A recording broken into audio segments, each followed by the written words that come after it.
Hello students, welcome to जय Shri Shyam classes. आज हम आपको solution of system of linear equation using inverse of matrix निकालना सिखाएंगे। जैसे कि हमें सबको पता है कि इसका 12th क्लास में 6 मार्क्स का क्वेश्चन आता है, तो 6 मार्क्स तो आपके पक्के ही हो जाएंगे इस वीडियो को सुनकर, ये क्लास लेकर। तो चलो अब अपनी वीडियो को स्टार्ट करते हैं। फर्स्ट ऑफ हम इसका वर्किंग रूल देखते हैं। So suppose consider the system of 3 linear equation. First of all a1x plus b1y plus c1z this is equal to d1. So a2x plus b2y plus c2z equal to d2 and a3x plus b3y plus c3z this is equal to d3. So students, हमारी equation इस type की होती है जिसको हम क्या बोलते हैं, 3 लीनियर इक्वेशन। जो हमारा सिस्टम है उसका सॉल्यूशन हम किस प्रकार से करेंगे। सबसे पहले हम इसका वर्किंग रूल देखते हैं। सो हमारे एक let the coefficient of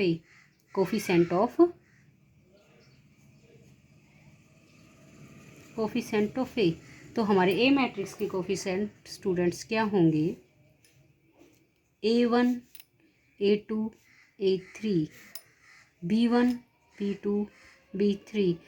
students, हम इसको वैसा का वैसा लिख लेते हैं। अगर किसी के सामने z की कोई वैल्यू नहीं है तो हम उसको क्या रख देते हैं, 0। लेकिन यहाँ पर हमारे पास z का कोफिशिएंट क्या है, c1 c2 और c3। सो अब हमारे पास x क्या है, हमारे पास कोई भी ये जो हमारे वेरिएबल्स हैं एक्स कैप, इसको हम क्या किससे डिनोट करते हैं, कैपिटल एक्स से। तो हमारे वेरिएबल क्या है, X Y Z. And our B matrix, हम बी मैट्रिक्स किसको मानते हैं, ये जो वाली हमारी इक्वल टू में होती है इसको हम क्या मानते हैं, लीनियर इक्वेशन की B matrix, d1 d2 d3। Students, हमने आपको इन्वर्स निकालना तो सिखाया ही है, तो अब हम इसका इन्वर्स कैसे निकालेंगे। तो हम इस सिस्टम को मैट्रिक्स फॉर्म में कैसे लिख सकते हैं, A this is and capital X this is equal to B. So students, हमें पता ही है अब हमें एक्स की वैल्यू निकालनी है। तो एक्स हमारे, क्योंकि हमारे वेरिएबल्स हैं, वेरिएबल्स की वैल्यू एक्स वाई जेड की वैल्यू निकालनी है। तो हम अब ये पता है, जब हम ए को उस साइड लेकर जाएंगे तो हमारे पास क्या हो जाएगा, A inverse B. First of all हम अपनी मैट्रिक्स का ए इन्वर्स निकालेंगे। स्टूडेंट्स, मैंने आपको ए इन्वर्स निकालना सिखाया ही है। चलो अब हम अपनी मैट्रिक्स का ए इन्वर्स निकालने के लिए एक एग्जाम्पल लेते हैं। सो स्टूडेंट्स, हमारा एग्जाम्पल है बिल्कुल लीनियर इक्वेशन जैसा। कंपेयर करें, एक्स वेरिएबल, कोफिशिएंट अगर किसी a1 कोफिशिएंट हमारे पास ये था, लेकिन एक्स के कोफिशिएंट के साथ कुछ नहीं है तो हमारा कोफिशिएंट क्या होगा, 1। ऐसे ही b1 हमारे पास y के साथ है तो b1 का कोफिशिएंट यहाँ पर क्या होगा, 1। z का भी कोफिशिएंट क्या होगा, 1। और हमारे d की वैल्यू किसके इक्वल है, 6 के। इसी प्रकार से हम a2 का एक्स का कोफिशिएंट a2 है तो हमारा इसका भी कोफिशिएंट 1 होगा। और हमारी d1 की वैल्यू क्या है, 2 है। सॉरी, d2 की वैल्यू हमारे पास 2 है। तो अब हम कोफिशिएंट ऑफ ए लिखेंगे मैट्रिक्स की फॉर्म में। सो ए, स्टूडेंट्स, अगर किसी का कोफिशिएंट उसके साथ कुछ नहीं है तो 1 1 1 1 -1 1 2 1 -1। सो स्टूडेंट्स, वैसा ही वर्किंग रूल रहेगा हमारे पास। X, capital X is equal to small X, small Y and small Z. So अब हमारे पास बी की वैल्यू हमारे पास क्या होगी स्टूडेंट्स, 6। d1 d2 d3, हमारे पास d1 की वैल्यू है 6 2 एंड 1। अब हम स्टूडेंट्स इसका ए इन्वर्स फाइंड आउट करेंगे। So A inverse is equal to, students, इसका इन्वर्स निकालने से पहले हमें सिस्टम ऑफ द इक्वेशन पढ़ना पड़ेगा। सिस्टम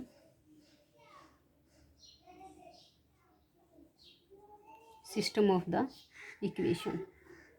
स्टूडेंट्स इसके हमारे पास दो फॉर्म, अगर हमारा डिटर्मिनेंट, हमने ये आपको पहले ही बताया था, हमारा अगर स्टूडेंट्स मैंने आपको पहले ही बताया था कि अगर हमारा determinant of A not equal to 0 होता तो हमारा ए इन्वर्स क्या करता है, एग्जिस्ट करता है। तो हमारा इन्वर्स एग्जिस्ट करता है तो जो हमारा सिस्टम होता है, system is inconsistent, system is consistent. The solution is x is equal to A inverse B. और हमारे पास ये कौन सी मैट्रिक्स, अगर हमारा determinant of A equal to 0 हो जाता है, so x is equal to A inverse B, और हमारी ये कौन सी मैट्रिक्स होती है, नॉन सिंगुलर मैट्रिक्स। अगर स्टूडेंट्स हमारा डिटर्मिनेंट्स ऑफ ए किसके इक्वल हो जाता है, 0 के equal, the matrix is singular. अब हमारे इसमें भी सिंगुलर दो केस फाइंड आउट होते हैं। अब दो केस हमारे कौन कौन से फाइंड आउट होते हैं, सबसे पहले हम adjoint of A multiply B not equal to हमारे पास 0 होता है, तो students the system has inconsistent and it has no solution। So अगर हमारा adjoint of A dot B equal to 0 हो जाता है, तो the system is consistent and there are infinitely numbers of solution।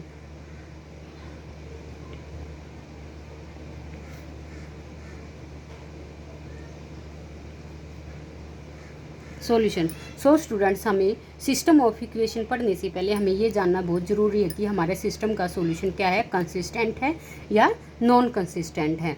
सो हमने ये पढ़ लिया है, अगर हमारा डिटर्मिनेंट की नॉट इक्वल टू 0 आ जाता है तो हमारा ए इनवर्स एग्जिस्ट कर जाता है और हमारा सिस्टम क्या होता है, कंसिस्टेंट।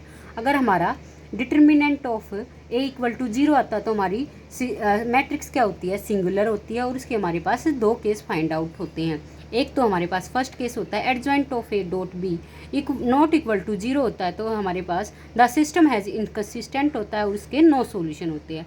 अगर हमारे पास adjoint of A into B equal to क्या होता है, 0 के होता है, तो हमारा the system has consistent and there are infinitely numbers of the solutions.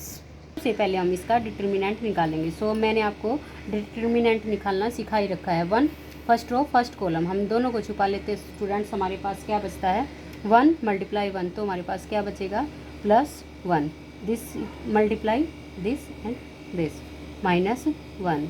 So students minus sign 1 first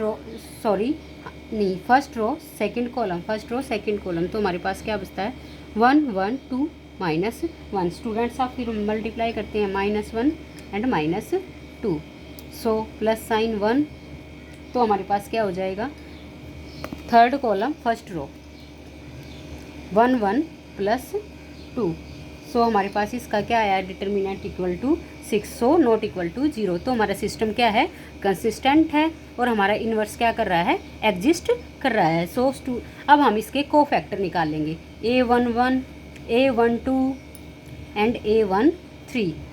students अब हम इसके जल्दी से कोफैक्टर लिख लेते हैं।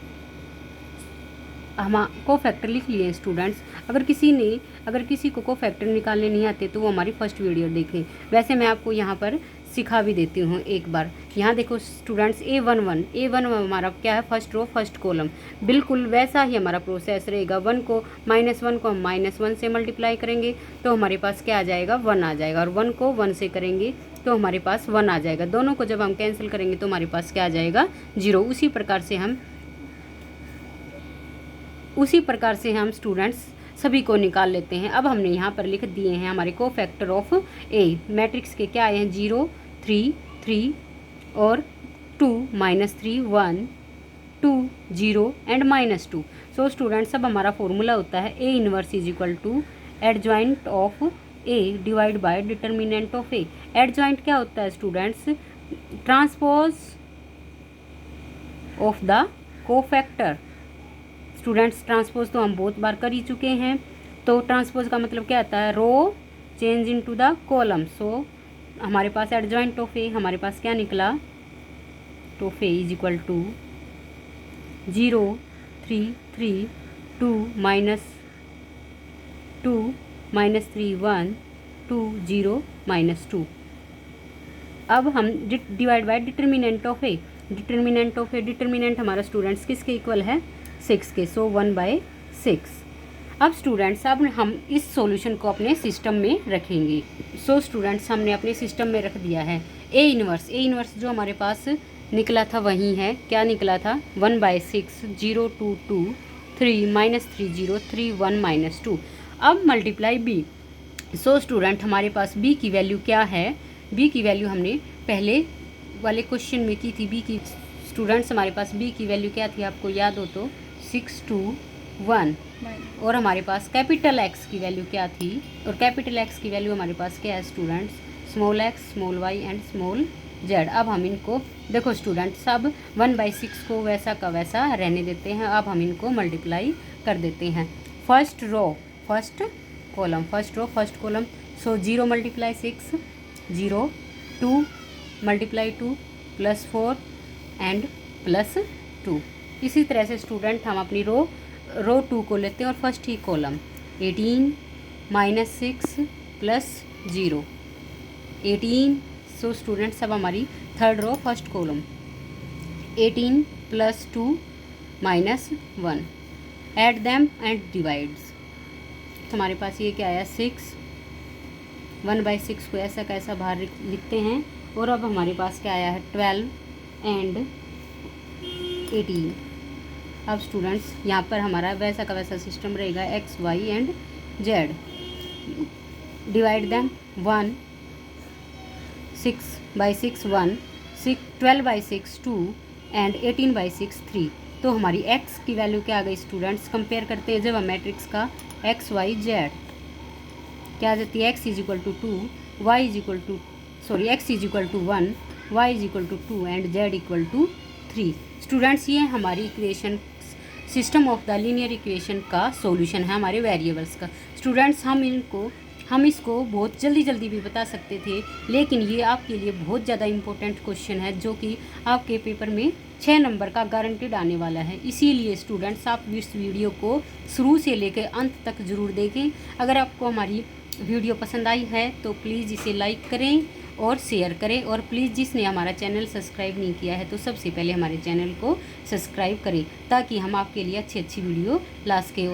और जो अच्छी वीडियो हम आपके लिए लेकर आए उसका पोस्ट आपके पास जल्दी ही पहुंच सके। Thank you.